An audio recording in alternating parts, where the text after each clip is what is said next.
At 11:47 p.m. on March 14, 1945, Corporal Vincent Russo crouched in a drainage ditch 200 yards from Stalag 7A's eastern perimeter fence, clutching a weapon no Allied soldier had ever carried into combat. The compound held 127 American airmen scheduled for execution at dawn, less than 7 hours away. German intelligence had discovered their planned uprising.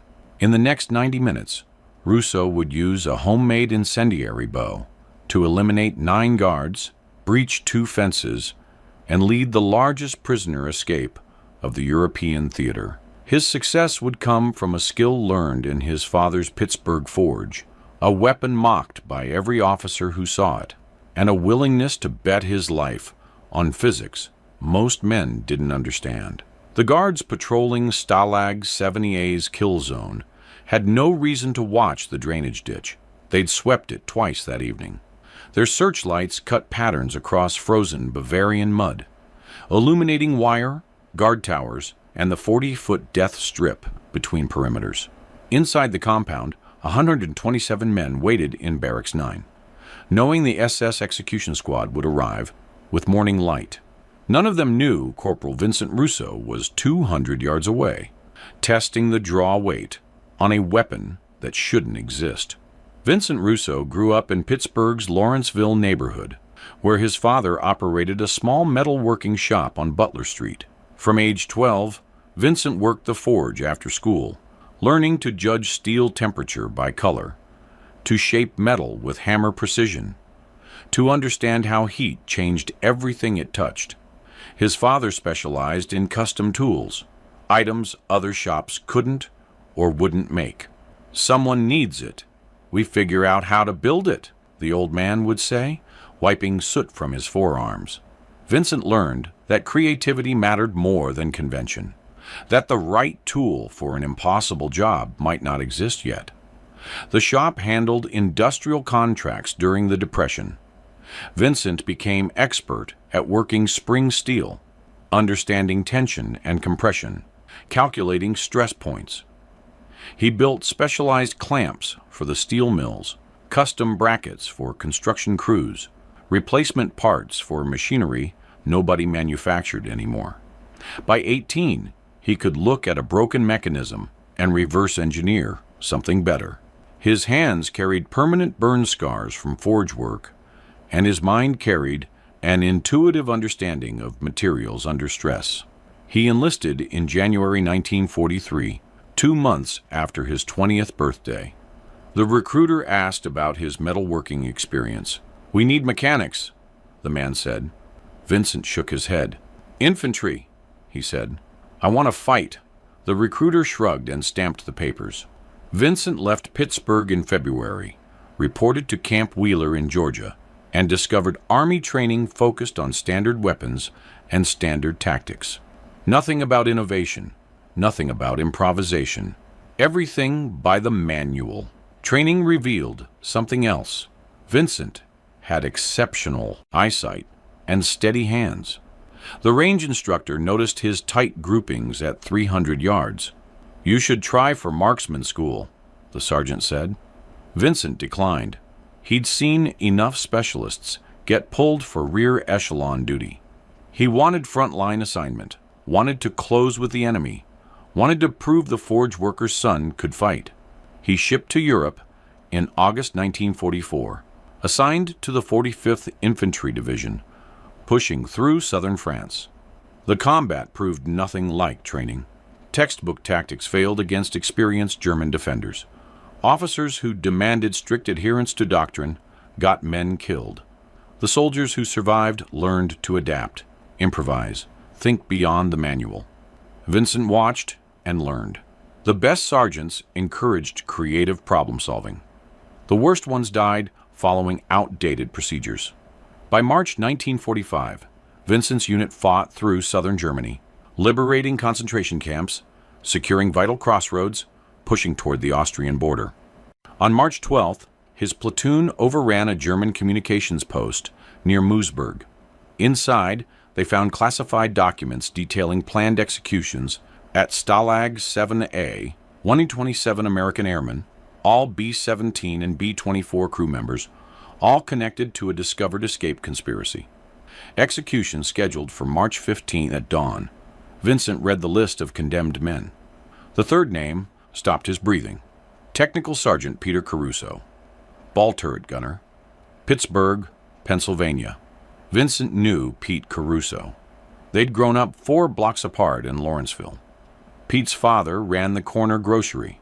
The families attended the same church. Pete had enlisted 6 months before Vincent, trained as aircrew, shipped out in early 1943. Vincent hadn't seen him in 2 years, but remembered Pete's wedding, his kid sister's confirmation, Sunday dinners where both families gathered. The company commander studied the documents. Stalag 70A is 12 miles east, Captain Walsh said. We're not scheduled to reach it for another week. By then, these men are dead. He looked at his platoon leaders. Division says, hold position. We've got no authorization for rescue operations. The room fell silent.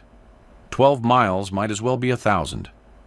Nobody suggested disobeying orders. Vincent raised his hand. Sir, I volunteer to go in tonight. The officers turned. Captain Walsh frowned. Go in how, Corporal? That's a fortress camp. 3 perimeter fences, guard towers every 100 yards, SS garrison of 200 men. You'd need a company to assault it. Vincent shook his head. Not assault. Infiltration. 1 man. I get the prisoners out before dawn. The plan sounded insane. Volunteer intelligence officers explained the reality. Stalag 70A occupied former Wehrmacht barracks northeast of Moosburg. 3 concentric fence lines, each 10 feet high, topped with barbed wire. Guard towers with MG-42 machine guns covered every approach. Searchlights swept the kill zones continuously. SS guards patrolled in pairs, rotating every 90 minutes. Guard dogs ran the perimeters. Any assault would require artillery support, air cover, and multiple infantry companies. Even then, the prisoners would likely be executed before rescue arrived. Vincent listened to every objection, then explained what the officers couldn't see. I don't need to assault, he said. I need to eliminate the tower guards silently, breach the fence quietly, and move the prisoners during the 2 a.m. shift change when patrol coverage drops 40%. Walsh studied him. Eliminate guards how? Rifle shots alert the whole garrison. Grenades, same problem. You planning to knife your way through 9 towers? Vincent had been thinking about this since reading the execution order. The problem wasn't killing guards. It was killing them silently, at distance, without alerting others. Knives required close approach, risked struggle and noise. Suppressed pistols didn't exist in infantry units. Rifles created muzzle flash and report. He needed something silent, distance capable, and immediately lethal. He'd been carrying the idea for 3 months, ever since watching a French resistance fighter demonstrate a crossbow built from car parts. The weapon fascinated him. Silent, accurate to 60 yards, devastating impact, but slow, 15 seconds to reload, and bolts lacked stopping power against alert, armored targets. Vincent had sketched modifications in his field notebook, applying forge principles to medieval technology. Spring steel for limbs, compound leverage for draw weight, and the critical innovation, incendiary bolts that didn't just wound but eliminated targets instantly through thermal shock and flame. He explained it to Captain Walsh.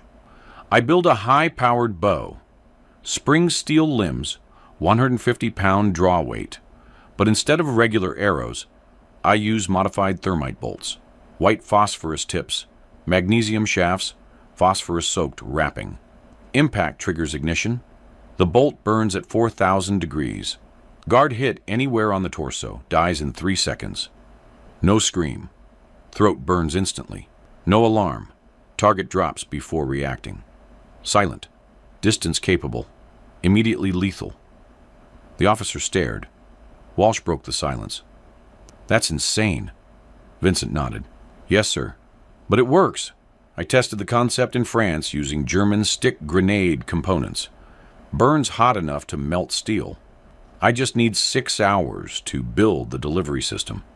The intelligence officer frowned. You're talking about a medieval weapon using modern incendiaries. Has anyone ever done this? Vincent smiled slightly. No, sir.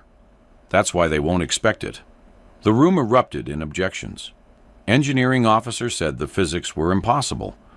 No bow could generate enough force for reliable kills past 40 yards. Medical officer said even if it worked, thermal burns took time to kill, leaving seconds for guards to raise alarms. Operations officer said infiltrating alone guaranteed capture and death. Vincent answered each objection with forge workers' certainty. Steel spring limbs generate 150-pound draw. Magnesium shaft bolts maintain trajectory to 80 yards. White phosphorus ignites on impact, burns through rib cage in under 2 seconds, incinerates lung tissue before victim can scream. I've calculated the physics. Captain Walsh raised his hand for silence. He studied Vincent for 30 seconds. You understand. This is suicide? Vincent met his eyes. Sir, Pete Caruso is on that execution list. I know Pete. His father sells groceries 4 blocks from my father's forge. I can't sit here knowing he dies at dawn when I might save him. Someone has to try. Walsh nodded slowly. If you fail, we can't help you. No rescue mission. No support. You're 12 miles into German-held territory. Vincent understood. Yes, sir. Walsh made his decision. You have until 2100 hours to build your weapon. After that, I'm ordering you to stand down. If the thing actually works, you move out at 2200. He looked around the room. Nobody speaks about this. If Russo succeeds, we stumbled onto the camp during scheduled advance. If he fails, he was never there. Understood. Officers nodded.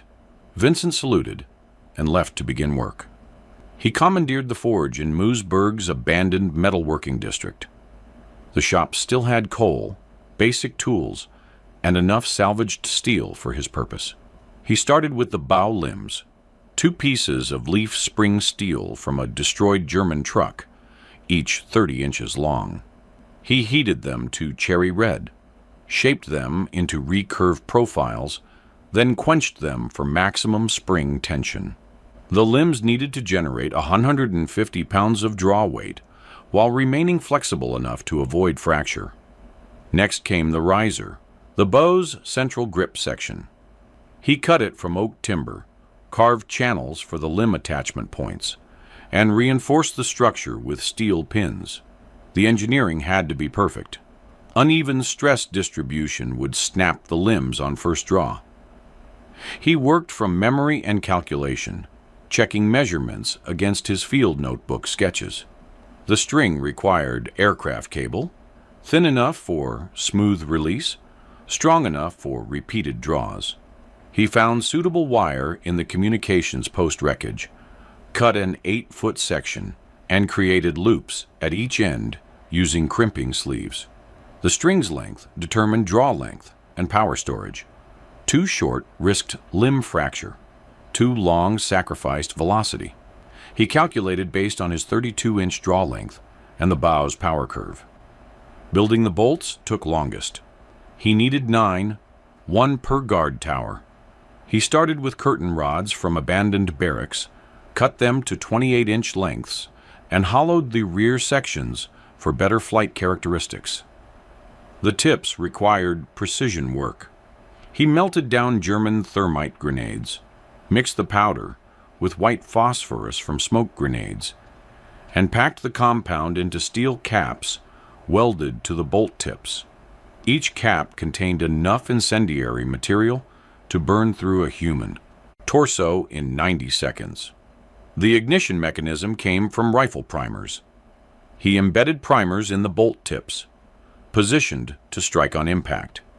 When the bolt hit flesh or fabric, the primer would ignite the thermite phosphorus mixture, triggering catastrophic burning. He wrapped each bolt shaft in phosphorus-soaked cloth for sustained ignition. The finished bolts weighed 11 ounces each, heavy enough for stability, light enough for range. By 20-30 hours, the weapon was complete. He tested it in the abandoned factory yard, shooting at sandbags from 60 yards. The first bolt punched through 3 sandbag layers and buried itself in the wall behind, still burning. The second hit a wooden post and ignited it completely in 40 seconds. The third struck a steel plate and welded itself to the metal through heat fusion. The bow's draw weight felt enormous. His shoulders burned from the effort, but the results exceeded calculations. At 60 yards, the bolts maintained flat trajectory and devastating impact. He reported to Captain Walsh at 2100 hours. Walsh examined the weapon, shaking his head. "It looks like something from the Middle Ages." Vincent nodded. "Yes, sir. That's why it'll work. They're watching for rifles and grenades, not burning arrows." Walsh handed it back. "You really think you can eliminate 9 guards with this thing?" Vincent checked the bolt quiver. "Yes, sir, if I can reach firing positions without detection." The briefing took 15 minutes. Intelligence had mapped guard tower positions, patrol routes, and shift change timing. The 2 a.m. shift change created a 12-minute window when tower coverage dropped from full to 60%. That window represented Vincent's opportunity. Guards leaving posts before replacements arrived, confusion during handoff, attention focused inward on the compound rather than outward on approaches. Vincent would infiltrate from the east, using drainage ditches for concealment. The eastern approach offered the best cover, tree line within 300 yards, drainage ditch running to within 200 yards of the outer fence. From there, he'd eliminate the 9 tower guards during the shift change window, breach the 3 fence lines using wire cutters, locate Barracks 9, and extract 127 men through the breached perimeter. The entire operation needed to complete before 3 a.m. when roving patrols resumed. Captain Walsh provided what support he could. Wire cutters, compass, map marked with extraction point coordinates. A small forest 3 miles west of the camp, where a truck would wait until so 400 hours. After that, the truck would leave with or without survivors. Medical supplies for treating wounded prisoners.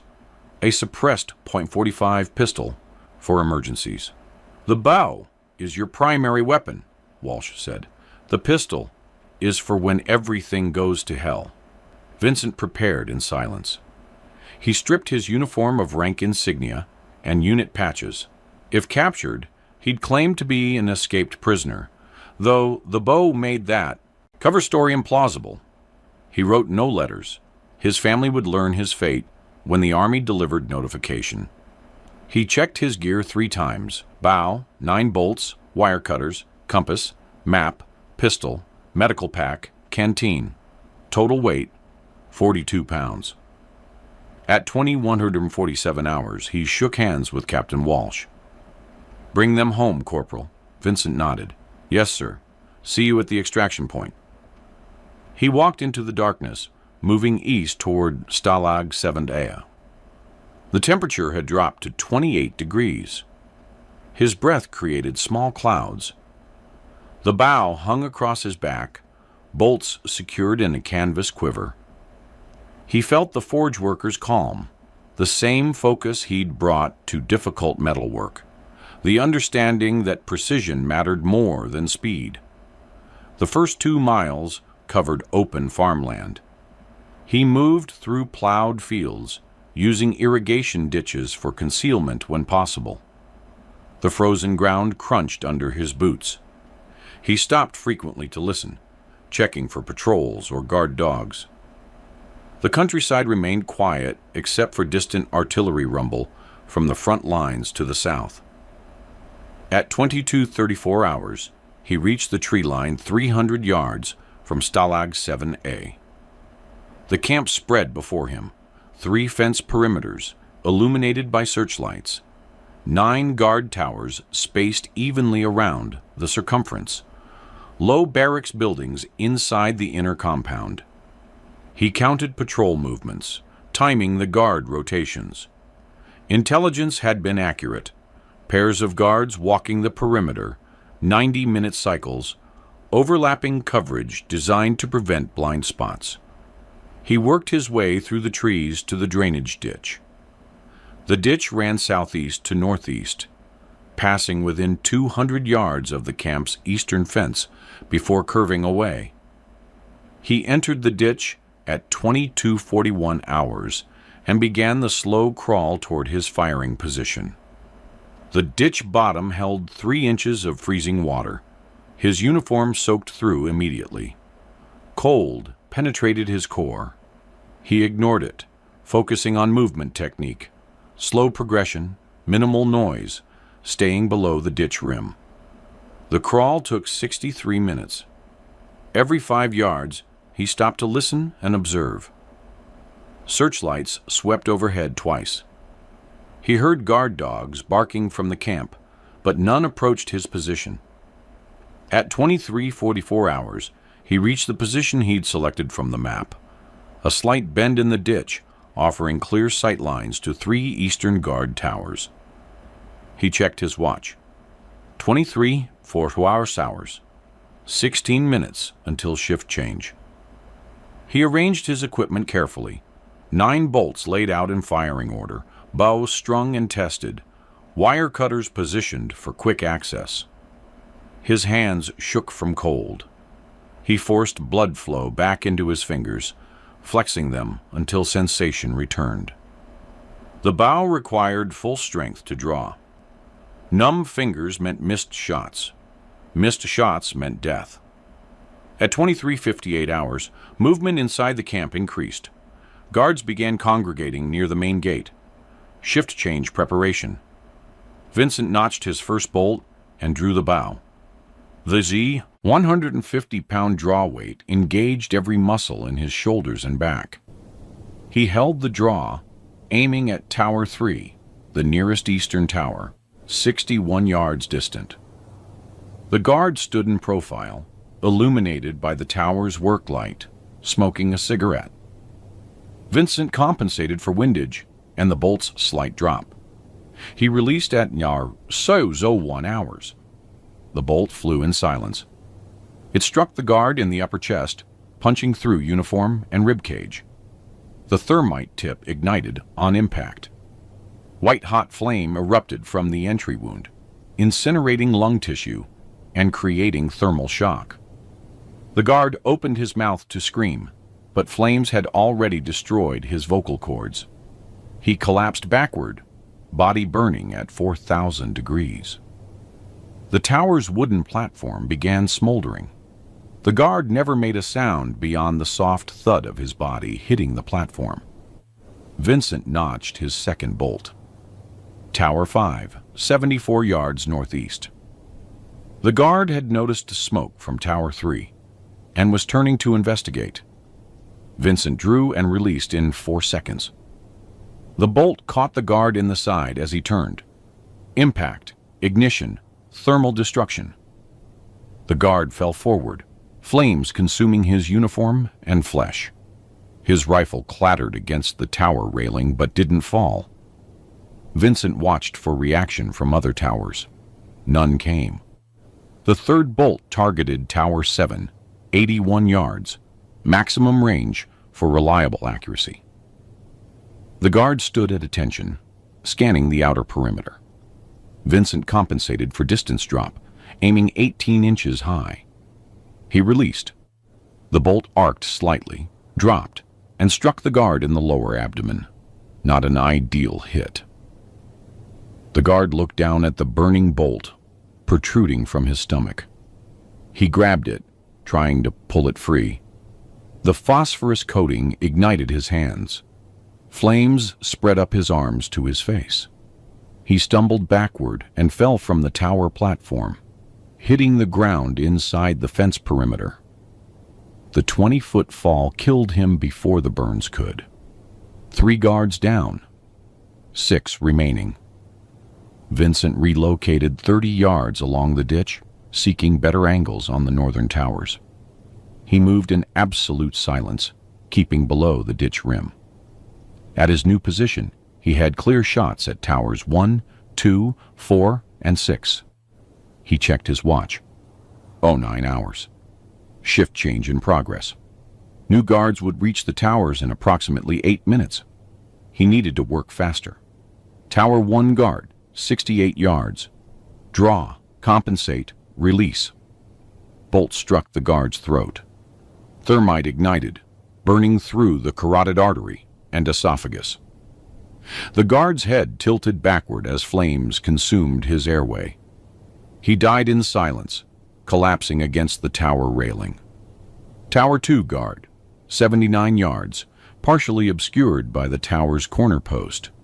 Vincent waited for the guard to step into the open. 5 seconds. 10 seconds. The guard moved to check his rifle. Vincent released. The bolt caught him in the shoulder, angled down into the chest cavity. Ignition. Thermal shock. Immediate. Collapse. Tower 4 presented complications.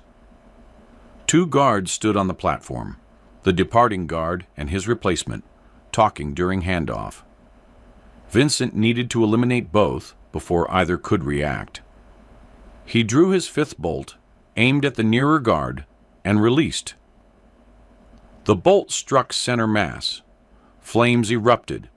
The guard fell. His replacement had 2 seconds to process what happened before Vincent's 6th bolt hit him in the side. Both guards burned on the platform. The wood beneath them began to smoke and char. Tower 6, 85 yards, beyond optimal range. The guard paced the platform, making targeting difficult. Vincent tracked his movement, timing the shot for when the guard paused. The guard stopped to light a cigarette. Vincent released. The bolt flew high, hitting the guard in the upper chest near the collarbone. The impact spun him backward. Thermite ignited, burning through shoulder and neck. He fell against the tower railing, body aflame, and toppled over the edge. His burning corpse landed outside the fence perimeter, 15 yards from Vincent's position. 7 guards eliminated. 2 towers remained, 8 and 9, both on the western side of the camp. Vincent couldn't reach them from his current position. He needed to circle north, using the tree line for cover, and find new firing angles. He gathered his remaining equipment and moved out at 0:14 hours. The shift change was now complete. New guards would be reaching the burned-out towers within minutes. Discovery was imminent. He ran through the trees, circling the camp's northern perimeter. His soaked uniform froze in the night air. Ice crystals formed on his sleeves. He ignored the cold, focused on reaching a position with sight lines to the remaining towers. At 00:19 hours, he found a vantage point, a small rise 200 yards northwest of the camp. From here, he could see Towers 8 and 9. Tower 8, 93 yards, extreme range. The guard stood facing inward, watching the compound. Vincent drew his 8th bolt, aimed high to compensate for distance drop, and released. The bolt arced through the air, dropping as it flew. It struck the guard in the back, between the shoulder blades. The impact drove him forward, against the railing. Thermite ignited, burning through his spine and internal organs. He collapsed onto the platform, flames spreading. Tower 9, the final target, 87 yards. The guard had noticed a smoke from Tower 8 and was raising his rifle, preparing to sound the alarm. Vincent had seconds. He drew his 9th and final bolt, aimed for center mass, compensated for the guard's movement, and released. The bolt struck as the guard brought the rifle to his shoulder. Impact in the chest. Ignition. The guard's finger contracted on the trigger reflexively, firing a single shot into the air before flames consumed his hand. He fell backward, rifle clattering to the platform. The rifle shot echoed across the camp. Alarms would follow within seconds. Vincent dropped the bow and ran toward the eastern fence. He had the wire cutters in hand, sprinting across open ground. Searchlights began sweeping erratically. Voices shouted from inside the compound. He reached the outer fence at 0022 hours and began cutting. The wire was thick, requiring both hands on the cutter handles. Each strand took 4 seconds to sever. He cut a vertical line, then horizontal cuts at top and bottom, creating a 3-foot opening. He pushed through, cutting his hands on wire edges. The middle fence stood 8 feet ahead. More wire cutting. His hands bled freely now, making the cutter slippery. He worked frantically, aware that guards would be mobilizing. Behind him, he heard dogs barking. The second fence parted. He pushed through, leaving skin on the barbs. The inner fence was 10 feet ahead. This fence carried electrical current. He could hear the humming. He used the rubber-handled cutters, praying for proper insulation. The wire sparked when cut, but didn't electrocute him. Third fence breached. He was inside the compound. Barracks 9 stood 100 yards ahead, second building from the eastern end. He ran toward it in a crouch, using shadows. Guards shouted from the western side of the camp, responding to the burning towers. He reached the barracks and kicked the door. "American Rescue! Everybody out, now!" He shouted it 3 times before men began emerging. The prisoners looked skeletal. Months of starvation had reduced them to walking corpses. Vincent recognized Pete Caruso immediately, 20 pounds lighter than Vincent remembered. Sunken eyes, ragged uniform.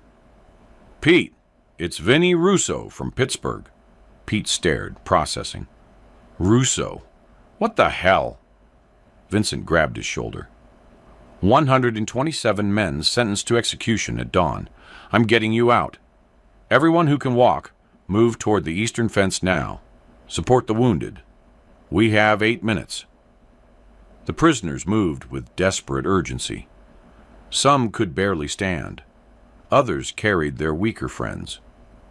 Vincent led them toward the breached fence, using the same path he'd cut. Searchlights swept the compound.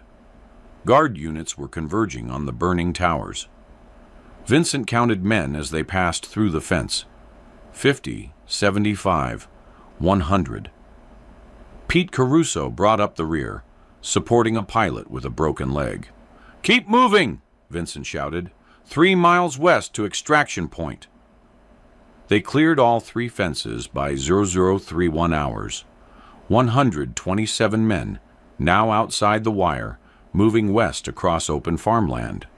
Behind them, the alarm finally sounded. Sirens wailing, searchlights scanning, voices shouting in German. Dogs barked. Motorcycle engines started. The pursuit had begun. Vincent directed the prisoners toward the tree line 300 yards west. The men shuffled and limped, some barely conscious. Vincent and 3 healthier prisoners carried the 6 who couldn't walk. The cold cut through their thin prison uniforms. Vincent gave his jacket to a pilot, shivering uncontrollably. They reached the tree line at 0039 hours. Vincent counted again, 124 men, 3 missing. He scanned the field behind them. 2 prisoners had collapsed 50 yards back. A third sat beside them, refusing to leave. Vincent ran back, grabbed the sitting prisoner, and dragged him toward the trees. Pete Caruso returned for the other 2. They carried all 3 into the forest at 0042 hours. Motorcycle headlights appeared on the road east of the camp. German pursuit teams were deploying. Vincent pushed the prisoners deeper into the forest. 2 miles west, then south to the extraction point. Anyone who falls behind, we carry. Nobody gets left. He organized the stronger prisoners into support teams, each team responsible for helping 2 weaker men. They moved through the forest in a straggling column. Vincent brought up the rear with Pete, watching for pursuit. Behind them, searchlight beams cut through the trees. Dogs barked closer now, maybe 400 yards back. The prisoners couldn't move faster. Starvation had destroyed their endurance. Several men collapsed every 100 yards. Vincent and the support teams carried them, set them down to rest for 30 seconds, then carried them further. At 01:18 hours, they broke from the forest into another stretch of farmland. The extraction point lay a mile south. Vincent could see vehicle headlights in the distance, the promised truck. They crossed the open ground, completely exposed. If German units flanked them now, they'd be caught in the open. Vincent urged more speed, but the prisoners had nothing left. They moved in shambling determination, willing their destroyed bodies forward. Behind them, motorcycle engines grew louder. Vincent turned and saw headlights emerging from the forest. 4 motorcycles with sidecars, each carrying 3 German soldiers. Distance 600 yards and closing. The prisoners were 400 yards from the truck. The mathematics was simple. The Germans would overtake them before they reached safety. Vincent stopped and turned to face the pursuit. He pulled the suppressed .45 pistol Captain Walsh had given him. Pete Caruso stopped beside him. "What are you doing?" Vincent aimed at the lead motorcycle. "Buying time. Get everyone to the truck." Pete shook his head. "Not leaving you." Vincent fired. The suppressed pistol made a soft cough. The lead motorcycle's driver jerked sideways. The bike veered off the road and crashed. The 3 following motorcycles slowed, confused. Vincent fired again, hitting the second driver. That motorcycle crashed as well. The remaining 2 motorcycles stopped. Soldiers dismounted, taking cover and returning fire. Bullets cracked past Vincent's head. He grabbed Pete. "Now we run!" They sprinted toward the truck, weaving as rifle rounds kicked up dirt around them. The prisoners had reached the vehicle and were climbing aboard. Vincent and Pete covered the final 100 yards at full speed. Bullets struck the truck's tailgate. They dove into the truck bed as the drivers accelerated.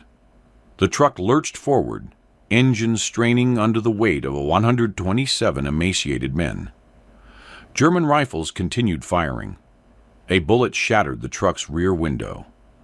Another punctured the roof. The driver pushed the vehicle to maximum speed, racing south on the dirt road. The German motorcycles resumed pursuit but fell behind. The truck maintained its lead. At Oroso 1:34 hours, the truck crossed into Allied territory. American sentries flagged them through a checkpoint. They were safe. Vincent sat in the truck bed, surrounded by freed prisoners. Pete Caruso gripped his shoulder, too exhausted to speak. Around them, men wept or stared in silence. The truck delivered them to the field hospital at Irwan for 7 hours. Medics swarmed the vehicle, helping prisoners down, assessing medical conditions. Vincent climbed out last, his hands still bleeding from the wire cuts, uniform soaked and frozen, body shaking from cold and adrenaline crash. Captain Walsh appeared from the hospital tent. "Report, Corporal." Vincent straightened. "All 127 prisoners extracted successfully, sir. 9 German guards eliminated. 3 fence perimeters breached.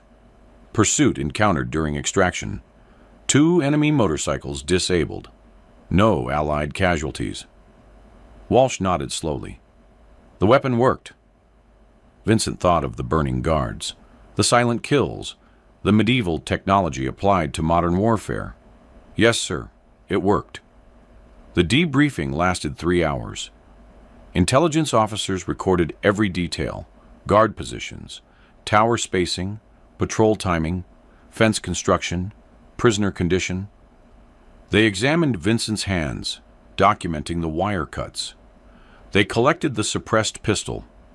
The bow had been abandoned in the ditch. Vincent hadn't retrieved it during the extraction. Officers asked about the incendiary bolts. Vincent explained the thermite phosphorus mixture, the primer ignition system, the magnesium shafts. Engineers took notes, asking about draw weight and accuracy ranges. The freed prisoners provided verification.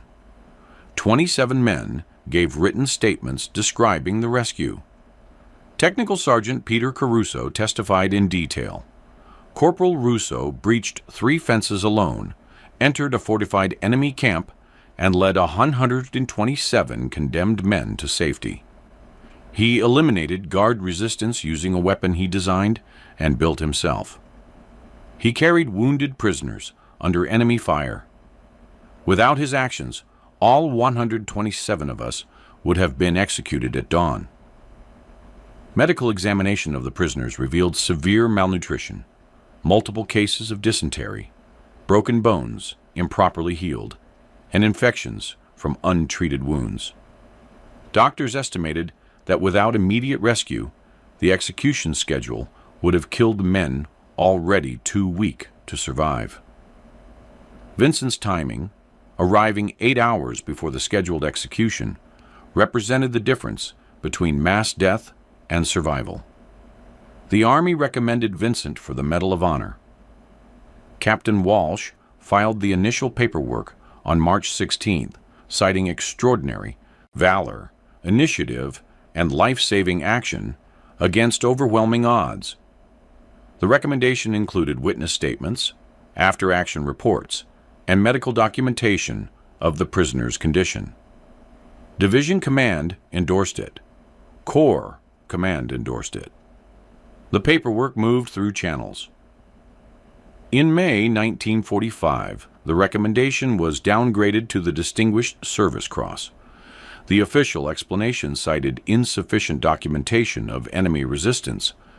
The guards had been eliminated silently before raising alarm, so there was no record of sustained combat action. Unofficially, officers mentioned that the unconventional weapon, a homemade incendiary bow, didn't fit standard valor narratives. Medals went to men who charged machine gun nests with rifles, not those who used medieval technology and modern chemistry. Vincent received the Distinguished Service Cross on June 3, 1945, at a ceremony in occupied Germany. General Wade Heislip presented the medal, reading the citation, "For extraordinary heroism in action against the enemy, Corporal Vincent Russo, on his own initiative, infiltrated a heavily fortified enemy prison camp and rescued 127 Allied prisoners scheduled for execution. Through innovative tactics and exceptional courage, he completed this mission without Allied casualties." Pete Caruso and 40 other rescued prisoners attended the ceremony. They stood and applauded when Vincent received the medal. He saluted and stepped back into formation, embarrassed by the attention. The war ended 2 months later. Vincent returned to Pittsburgh in November 1945, 23 years old, carrying a duffel bag and a medal he rarely mentioned. He walked into his father's metalworking shop on Butler Street and asked for his job back. His father embraced him, asked no questions about the war, and put him back to work at the forge. Vincent resumed the life he'd left, shaping steel, building custom tools, working 6 days a week in soot and heat. Pete Caruso opened a grocery store 2 blocks away, taking over his father's business. Vincent and Pete met for coffee every Saturday morning at the diner on Penn Avenue. They rarely discussed the war. When others asked about it, Pete would say, Vinny saved my life. That's all you need to know. Vincent deflected with humor. Pete exaggerates. I just cut some wire. The rescued prisoners knew better. Every year on March 15, Vincent received cards and letters from men scattered across America, pilots in California, bombardiers in Texas, navigators in Florida. They remembered the date. They remembered the man who refused to let them die. Vincent married in 1947, had 3 daughters, and worked the forge until retirement in 1978. He attended reunions of the rescued prisoners, gatherings held annually in different cities. By 1970, 83 of the original 127 were still alive. They flew in from across the country to shake Vincent's hand, introduce their children, and thank him again. Vincent always seemed surprised by the gratitude, as if infiltrating an enemy prison camp and rescuing 127 condemned men was just ordinary work. He died in 1994, at age 72 from heart failure, surrounded by family in his Pittsburgh home. The funeral drew over 300 people. 54 of the rescued prisoners attended, men now in their 70s, some in wheelchairs, all determined to pay respects. They stood honor guard at the casket. Pete Caruso delivered the eulogy. Vincent Russo was a metal worker who learned to shape steel in his father's forge. When he needed to save his friends, he applied those skills to an impossible problem.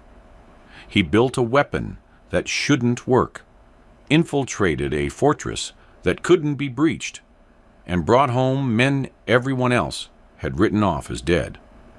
He never bragged. He never sought recognition. He just did the work that needed doing. That was Vinny. The Distinguished Service Cross is displayed at the Heinz History Center in Pittsburgh, part of an exhibit on World War II veterans from western Pennsylvania. The placard mentions the rescue of 127 prisoners, but doesn't detail the incendiary bow. That information remains in declassified after-action reports available to military historians. The weapon itself was never recovered. It likely remains buried in a drainage ditch outside Moosburg, Germany, alongside 9 spent thermite bolts and the memory of guards who died in silent flames. Post-war analysis of Vincent's mission revealed several factors that made success possible. First, the shift change timing created a 12-minute window of reduced tower coverage, a vulnerability German security procedures didn't address. Second, the incendiary bolts produced thermal shock so severe that victims died before their nervous systems could trigger alarm responses. Third, Vincent's metalworking background gave him unique capability to design and build specialized equipment under time pressure. Fourth, his willingness to risk a solo infiltration eliminated coordination problems that doomed larger rescue attempts. Modern military historians classify Vincent's rescue among the most successful prisoner extractions of World War II. Similar missions attempted by larger forces typically failed. The 1945 raid on Cabanatuan in the Philippines succeeded, but required 120 Army Rangers and extensive planning. Vincent accomplished comparable results alone, with 6 hours preparation, using a weapon he designed from salvaged materials. His success validated the principle that creative problem-solving sometimes outperforms conventional tactics. The rescued prisoners went on to live full lives.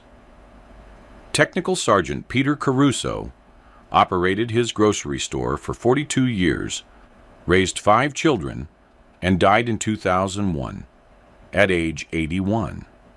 First Lieutenant James Mallory returned to his engineering career, patented 12 agricultural innovations, and credited Vincent's rescue with giving him a second chance at meaningful work.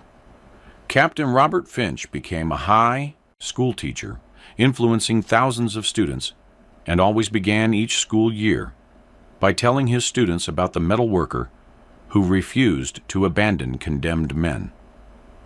Of the 127 rescued prisoners, 119 survived the war. 8 died in subsequent combat operations before Germany surrendered. The survivors returned to civilian life. Teachers, engineers, businessmen, farmers, factory workers. They married, had children, built ordinary lives that would have ended in a German execution yard if Vincent Russo hadn't spent 6 hours building an impossible weapon and 8 minutes eliminating 9 guards who never saw the burning arrows coming. If you found this story compelling, please like this video. Subscribe to stay connected with these untold histories. Leave a comment telling us where you're watching from. Thank you for keeping these stories alive